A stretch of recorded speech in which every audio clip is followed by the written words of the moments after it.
Purvita Education channel provides all electrical engineering subject videos, aptitude, reasoning and science. Please subscribe and share if you like the subject videos. Thank you all. Good evening అందరికి. So last క్లాస్లో మనం ఏంటంటే AC సర్క్యూట్స్లో pure resistor, pure inductor గురించి discuss చేసుకున్నాం. ఈరోజు క్లాస్లో మనం ఏంటంటే ఈ యొక్క ఏసీ సర్క్యూట్స్లో ప్యూర్ కెపాసిటీకి ఏసీ సప్లై ఇచ్చినప్పుడు సో అందులో వోల్టేజ్ కరెంట్ రిలేషన్షిప్ ఏ విధంగా ఉంటుంది, పవర్ ఫ్యాక్టర్ ఏ విధంగా ఉంటుంది, యాక్టివ్ పవర్ ఎలా ఉంటుంది, రియాక్టివ్ పవర్ ఏ విధంగా ఉంటుంది, సో దానికి సంబంధించిన వేవ్ ఫార్మ్స్ ఏ విధంగా ఉంటాయి చూద్దాం. ఓకేనా. సో ఫస్ట్ మనం ఏంటంటే ఇక్కడ సో ఏసీ సప్లై అనేది ఇస్తున్నాం. ఈ యొక్క ఏసీ సప్లై అనేది ఒక ప్యూర్ కెపాసిటీకి ఇస్తాం. ఇక్కడ ఇచ్చే సప్లై ఏంటంటే ఏసీ సప్లై. సో ఇందులో పాస్ అయ్యే కరెంట్ ఏంటంటే కరెంట్ ఐ. ఇక్కడ అక్రాస్ మనం తీసుకునే కెపాసిటీ దగ్గర ఉండే వోల్టేజ్ ఏంటంటే నాకు V suffix C. So voltage అక్కడ కెపాసిటీ ఏంటంటే వి సఫిక్స్ సి. సో ఇక్కడ ఇచ్చే సప్లై వోల్టేజ్ ఏంటంటే సైన్సోయిడల్ వోల్టేజ్. సో ఇక్కడ వి ఆఫ్ టీ అంటే ఏంటంటే ఇక్కడ నాకు V M sine omega T, V M sine omega T. So ఇది నేను ఇచ్చే సప్లై వోల్టేజ్. సో ఇలా ఇచ్చినప్పుడు నాకు ఇక్కడ ఏంటంటే ఈ సైన్ ఒమేగా టీ అని ఇచ్చినాను కానీ పక్కన యాంగిల్ అంతా ఏం తీసుకోలేదు. అంటే ప్లస్ ఇక్కడ ఏమున్నట్టు ఏం లేదంటే 0 degrees ఉన్నట్టు. సో కాబట్టి మనం ఎలా తీసుకుంటామంటే దీన్ని V equal to VM at an angle 0గా తీసుకోవచ్చు. ఎందుకు? ఇక నాకు యాంగిల్ ఏమీ లేదు కాబట్టి. ఓకే. ఇప్పుడు ఈ కెపాసిటర్లో కరెంట్ పాస్ అయినప్పుడు సో మనకేం కావాలంటే కరెంట్కి విత్ రెస్పెక్ట్ టు కెపాసిటర్కి so current across voltage across capacitor కానీ కరెంట్ త్రూ ద కెపాసిటర్ కానీ మనకు సమ్ ఈక్వేషన్స్ అనేవి ఉంటాయి. ఇప్పుడు మనకు కరెంట్ అక్రాస్ కెపాసిటర్ అన్నప్పుడు సో దీన్ని ఎలా రౌట్ చేసుకుంటామంటే మనం so I of T equal to C into DV by DT. So current across capacitor formula ఏంటంటే I equal to C into DV by DT. So ఇప్పుడు మనం వోల్టేజ్ ఆల్రెడీ ఏమనుకున్నాం, sinusoidal voltage V M sine omega T అనుకున్నాం. So కాబట్టి ఇక్కడ ఏం చేస్తాం అంటే డిఫరెన్షియేషన్ చేస్తాం. So D by D T V అంటే ఏంటంటే V M sine omega T. So ఆ 0 అనేది క్యాన్సిల్ చేసుకుంటాం. సో అది పెట్టినా ఒకటే పెట్టకపోయినా ఒకటే. ఓకేనా. సో ఇది నాకున్న వోల్టేజ్. సో ఇందులో వోల్టేజ్ విఎం అనేది కాన్స్టెంట్. సో ఇక్కడ ఆల్రెడీ కెపాసిటర్ ఉంది. సో ఇప్పుడు మనం ఏం చేస్తాం D by D T into sine omega చేస్తాం. సో ఇక్కడ డిఫరెన్షియేషన్ విత్ రెస్పెక్ట్ దేంతో చేస్తున్నాం, టీతో చేస్తున్నాం.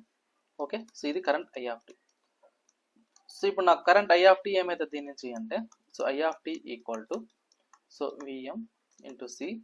ఇక్కడ నాకు ఒమేగా అనేది కాన్స్టెంట్ అంటే D by D T of sine omega T అంటే కాస్ ఒమేగా టీ వస్తుంది. అగైన్ దాన్ని డిఫరెన్షియేషన్ చేసినప్పుడు నాకు ఓన్లీ ఒమేగా అనేది వస్తుంది. సో నాకు ఇప్పుడు ఏమవుతుందంటే ఇక్కడ so V M C omega cos omega T వస్తుంది, కాస్ ఒమేగా టీ వస్తుంది. సో ఇక్కడ ఏదైతే కాస్ ఒమేగా టీ వచ్చిందో ఈ యొక్క కాస్ ఒమేగా టీని ఇన్ టర్మ్స్ ఆఫ్ సైన్లోకి రాస్తే సో దీన్ని ఎందుకు అంటే ఇక్కడ ఆల్రెడీ నాకు ఉన్న వోల్టేజ్ ఈక్వేషన్ అనేది సైన్లో తీసుకున్నాం కాబట్టి కరెంట్ కూడా ఇన్ టర్మ్స్ ఆఫ్ సైన్లో ఉన్నప్పుడు మాత్రమే నాకు వోల్టేజ్కి కరెంట్కి యాంగిల్ వేరియేషన్ అనేది ఎంత ఉందనేది తెలుస్తుంది. సో కాబట్టి నేను ఏం చేస్తాను so current I of T equal to so W C voltage VM. ఈ కాస్ ఒమేగా టీని ఎలా రాసుకోవచ్చు అంటే మనము sine pi by 2 plus omega టీగా రాసుకోవచ్చు, లేదు sine omega T plus pi by 2గా రాసుకోవచ్చు. సో సైన్ 90 ప్లస్ థీటా ఏమవుతుందంటే కాస్ థీటా అవుతుంది కదా, అలాగనమాట. So I of T equal to ఏమైంది so W C VM sine omega T plus pi by 2. So ఇది నాకు వచ్చిన కరెంట్ ఈక్వేషన్ అయితే ఇది. సో దీంట్లో మనం ఏమనుకుంటామంటే ఏదైతే ఈ వాల్యూ ఉందో అంటే ఏ వాల్యూ అంటే సో మనకు వచ్చిన omega value, capacitor value and voltage value. So ఈ మూడిట్లో మనం ఏమనుకుంటామంటే కరెంట్ మ్యాక్సిమం కరెంట్ ఐఎం అనుకుంటాం. సో కాబట్టి నాకు ఇక్కడ ఏమవుతుందంటే current I of T equal to IIM sine omega T plus pi by 2. So ఇదన్నమాట. అంటే సో దీని ఇన్ టర్మ్స్ ఆఫ్ యాంగిల్ పరంగా ఎలా రాసుకోవచ్చు అంటే మనము current I of T equal to I M at an angle 90 degreesగా రాసుకోవచ్చు. అలా కాకుండా ఓన్లీ విత్ రెస్పెక్ట్ టు వోల్టేజ్తో రాసుకోవాలన్నప్పుడు అంటే ఇప్పుడు మన కరెంట్కి వోల్టేజ్ తీసుకున్నాం కదా, in terms of current with respect maximum current అన్నప్పుడు ఇలా రాసుకుంటాం. సో అలా కాకుండా మనం తీసుకునే current with respect to maximum voltage అన్నప్పుడు దీన్ని ఎలా నోట్ చేసుకుంటాం అంటే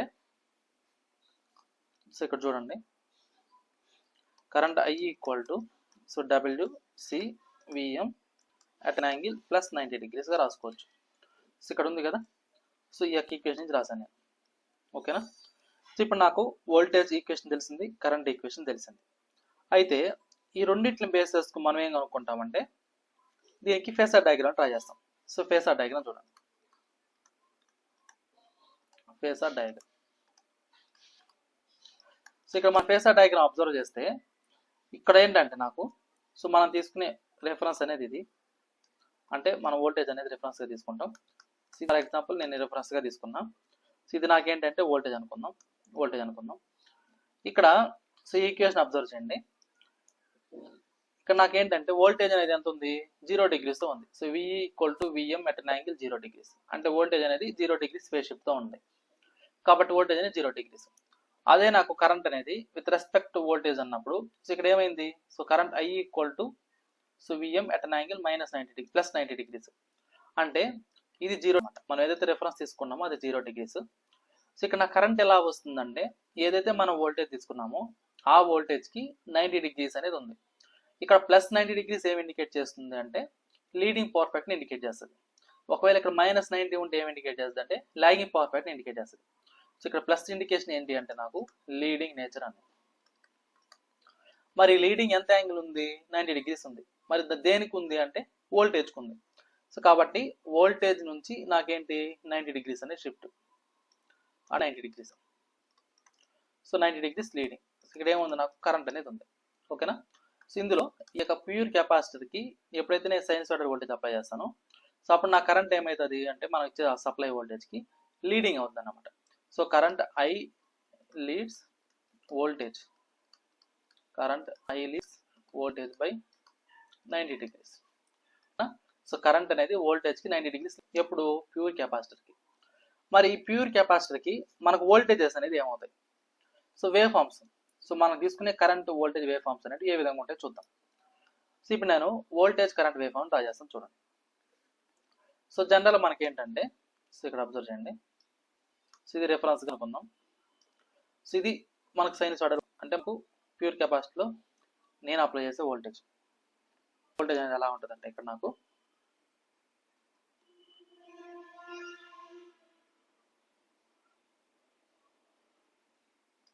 సో ఈ విధంగా ఉంటుంది.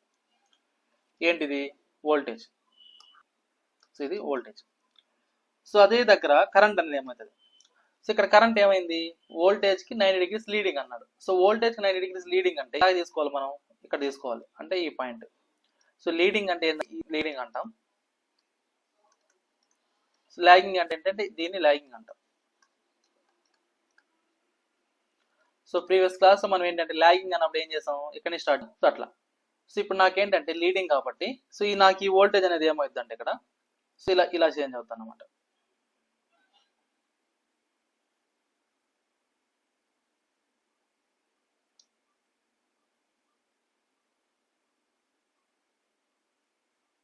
సో ఇలా. సో ఇది కరెంట్ అంటే మనకు మ్యాగ్నిట్యూడ్ వచ్చేసరికి వోల్టేజ్ అనేది ఎక్కువగా ఉంటుంది, కరెంట్ అనేది తక్కువగా ఉంటుంది. ఫేజ్ షిఫ్ట్ వచ్చేసరికి కరెంట్ అనేది లీడింగ్లో ఉంటుంది, వోల్టేజ్ అనేది లాగింగ్లో ఉంటుంది. ఓకేనా. ఇక్కడ అనేది మన ప్యూర్ కెపాసిటర్లో లీడింగ్ ఉంటుంది అన్నమాట. ఎంత యాంగిల్తో లీడింగ్ ఉంటుంది అన్నప్పుడు 90 degrees లీడింగ్ అనేది ఉంటుంది. సో ఈ విధంగా ఉంటాయి అన్నమాట మన కరెంట్. సో ఇక్కడ మనం తీసుకునేది ఏంటంటే యాంగులర్ ఫ్రీక్వెన్సీ WT. ఇదేంటంటే వోల్టేజ్కి కరెంట్కి మనం తీసుకునే వేవ్ ఫార్మ్స్ అన్నమాట. ఓకేనా. సో ఇది మన ప్యూర్ కెపాసిటర్కి మనకు ఏదైనా సైనసాయిడల్ సప్లై ఇచ్చినప్పుడు సో మనకు ఫేసర్ డయాగ్రామ్ కానీ వోల్టేజ్ ఈక్వేషన్స్ కానీ వోల్టేజ్ వేవ్ ఫార్మ్స్ కానీ ఇలా వస్తాయి అన్నమాట. ఇక్కడ దాకా క్లియర్. ఎవరికైనా డౌట్ ఉందా?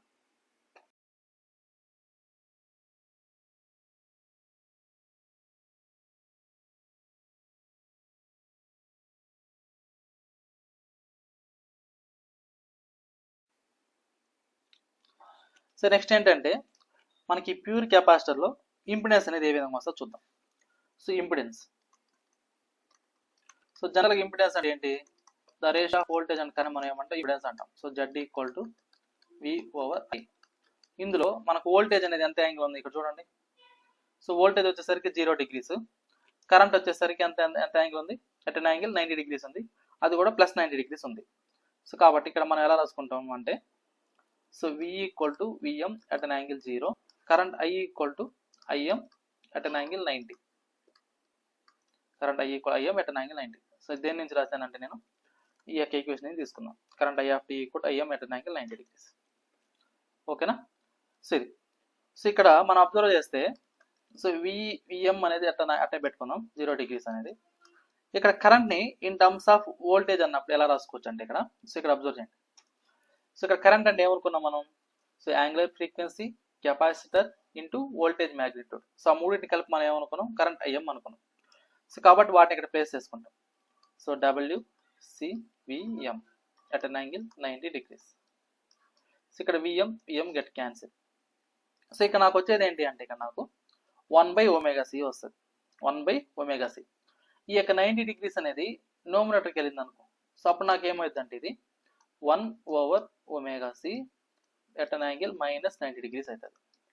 సో జనరల్ మనకి ఏంటంటే ఐ అంటే ఏంటంటే ఐ కానీ జే అనే నోటేషన్తో మనం ఏం చెప్తామంటే ఇక్కడ జే అనేది ఒక ఆపరేటర్ అన్నమాట. సో దీని వాల్యూ ఏంటి అంటే ఏం ఇండికేట్ చేస్తుంది అంటే 90 degrees అన్నమాట. జే అంటే ఏంటంటే 90 degrees. సో దీని ఇంకో విధంగా ఏం చెప్పొచ్చు అంటే మనము I² కానీ J² కానీ ఎంత అంటే నాకు -1 అన్నమాట. అదేవిధంగా జే అంటే ఏంటంటే √−1 అన్నమాట. సో దీన్నే మనం ఎలా ఇండికేట్ చేసుకుంటా ఉంటాం. ఓకేనా. సో జే అంటే ఎంత అంటే నాకు 90 degrees. ఓకే. ఇప్పుడు ఈ -90 degrees ఏదైతే ఉందో దాన్ని మనం ఏం చేస్తాము, 1/ωc ఉంది కదా, సో దాన్ని రాసుకుంటాం. అంటే Z impedance equal to 1/ωc. ఈ -90 degrees స్పేస్ నేను ఏం రాస్తానంటే -jగా తీసుకుంటాను దీన్ని. సో కాబట్టి నాకు ఇంపిడెన్స్ ఏమవుతుంది అంటే ఇక్కడ -j/ωc అవుతుంది. ఇక్కడ ఏదైతే 1/ωc ఉందో సో 1/ωcని మనం ఏమనుకుంటాం అంటే XCగా తీసుకుంటాం. ఇక్కడ XC అంటే ఏంటి అంటే నాకు ఇండక్టివ్ రియాక్టెన్స్. సో XC అంటే ఏంటంటే నాకు ఇండక్టివ్ రియాక్టెన్స్ అన్నమాట.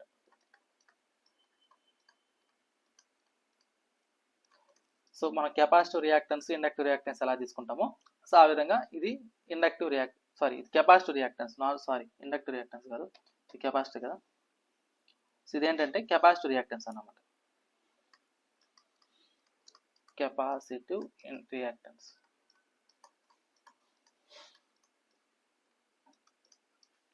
ఓకేనా.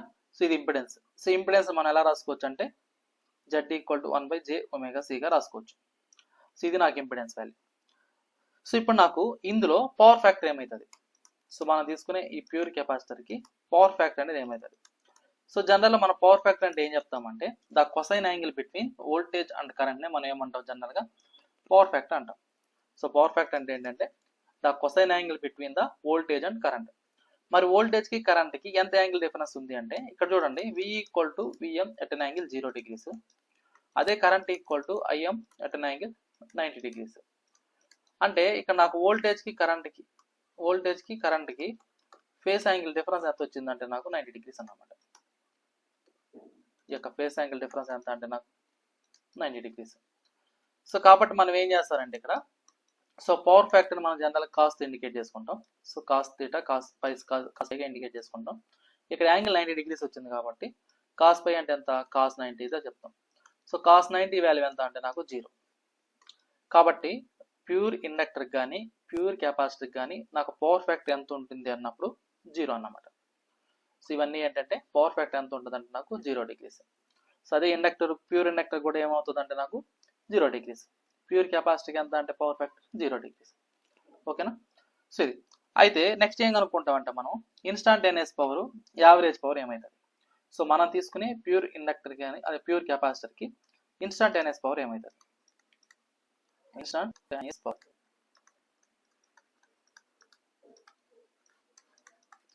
Instantaneous power and average power రెండు చూద్దాం.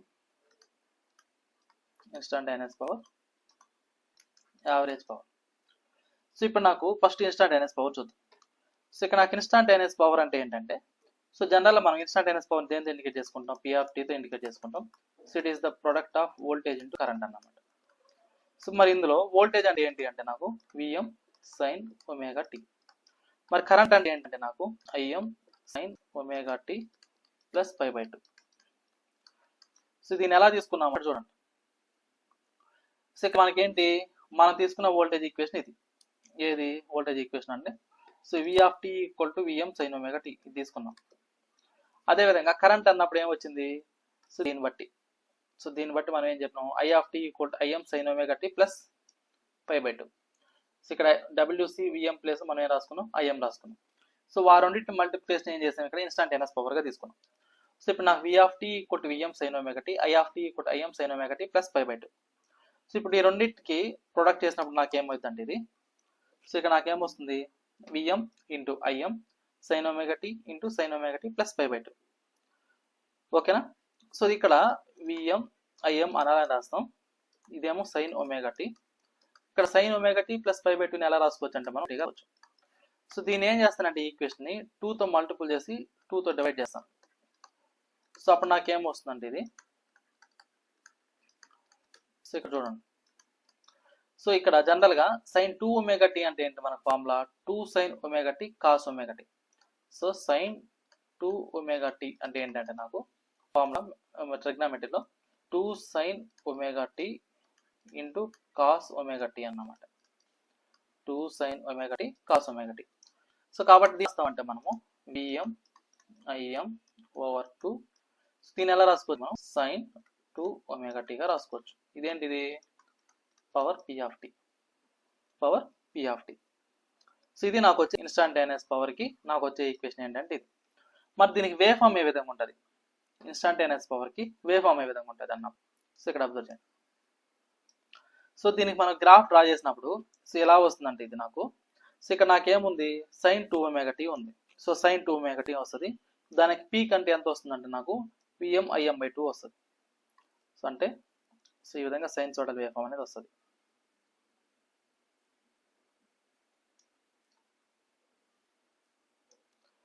ఓకే. మనం తీసుకున్నది ఏంటంటే ఒమేగా టీ అన్నమాట. ఇదేంటి, ఇది పవర్ పి ఆఫ్ టీ, అంటే మనం తీసుకునే ఇన్స్టంటేనియస్ పవర్ ఇది. సో ఇక్కడ జనరల్ మనం ఎలా తీసుకుంటాం, ఇక్కడ సో ఇదేమో అనుకుంటాం, ఇదేమో 2π అనుకుంటాం. సో ఇట్లా అంటే ఇక్కడ మీరు దాన్ని అబ్జర్వ్ చేయండి. జనరల్గా మనకేంటి ఇక్కడ అంటే ఒక కంప్లీట్ సైకిల్ ఇక్కడ పై తీసుకున్నాం, యాక్చువల్గా అలా తీసుకోం మనం. సో జనరల్ అంటే సో ఇలా తీసుకుంటుంటాం. సో ఇది పై, ఇది 2π ఇలా తీసుకుంటాం. బట్ ఇక్కడ నాకు సైన్ 2 ఒమేగా ఉంది కాబట్టి మనం ఏం చేసాం, సో అప్ టు ఈ పాయింట్ దాకా పై, అప్ టు ఈ పాయింట్ దాకా 2π, సో అలా తీసుకున్నాం. ఓకే. సో నెక్స్ట్ మ్యాగ్నిట్యూడ్ ఎంత ఉంటుంది, సో దీని యొక్క మ్యాగ్నిట్యూడ్ ఎంత ఉంటుంది అన్నప్పుడు ఇది ఎంత ఉంటుంది, ఇది అంటే so 1/2 V M I M 2 times of V M into I M అన్నమాట. ఓకే. సో నెక్స్ట్ దీని వాల్యూ ఓవరాల్ వాల్యూ ఎంత ఉంటుంది అన్నప్పుడు so 1/2 V M I M sine 2 omega T. So నాకు టోటల్ ఏమవుతుందంటే నాకు 1/2 V M into IIM sine 2 omega T. So ఇది అవుతుంది అన్న. ఓకేనా. సో అంటే మనకు వచ్చే ఫైనల్ ఓవరాల్గా వేవ్ ఫామ్ అనేది ఇన్స్టంటేనియస్ పవర్ తీసుకున్నప్పుడు ఈ విధంగా ఉంటుంది. సో నెక్స్ట్ ఏం చేస్తాం మనం, యావరేజ్ పవర్.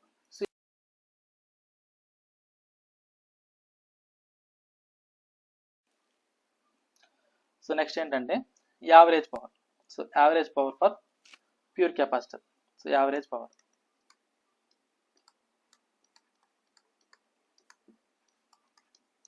సో జనరల్ మనం ఒక సర్క్యూట్కి యావరేజ్ పవర్ ఏ విధంగా అనుకుంటాం ఏంటి అన్నప్పుడు సో యావరేజ్ పవర్ అంటే so P average equal to 1/0.5 times of T integral 0 to 0.5 times of T. So P of T D omega T. So దీన్నే మనం ఏమంటాం, యావరేజ్ పవర్ అంటాం. అయితే ఇక్కడ 1/0.5 times of T integral so 0 to 0.5 times of T. ఇక్కడ P of T అంటే ఏంటంటే, P of T అంటే ఏంటంటే ఇక్కడ మనం కనుక్కున్నాం కదా. సో పి ఆఫ్ టీ అంటే ఏమైంది, V M I M by 2 sine 2 omega T. So అదే నాకేమవుతుంది, పి ఆఫ్ టీ అవుతుంది. అంటే ఏంటి, so 1/2 V M into IIM sine 2 omega T into D omega T. So ఇదన్నమాట. ఇది నాకేమవుతుంది, పి ఆఫ్ టీ అవుతుంది. ఇందులో మనం దీన్ని సాల్వ్ చేస్తే అంటే దీన్ని నువ్వు ఇంటిగ్రేషన్ అప్లై చేసి లిమిట్స్ అప్లై చేసినప్పుడు దీనికి యావరేజ్ వాల్యూ ఏమవుతుంది అంటే 0 అవుతుంది అన్నమాట. సో యావరేజ్ వాల్యూ ఏమవుతుంది, 0 అవుతుంది. సో దీన్ని బట్టి మనం ఏం చెప్పొచ్చు, so average power absorption by A pure capacity element over a time period it must be equal to 0. So ఏం చెప్పొచ్చు దీన్ని బట్టి, so the average power absorption by A pure capacitive element over a time period is equal to 0 అని చెప్పొచ్చు. Okay. So మరి దీంట్లో reactive power ఏమవుతుంది, so ఇప్పుడు మన యాక్టివ్ పవర్ ఏమైంది దీంట్లో ప్యూర్ కెపాసిటీ అన్నప్పుడు 0 అయింది కదా. మరి దీంట్లో రియాక్టివ్ పవర్ ఏమవుతుంది? So reactive power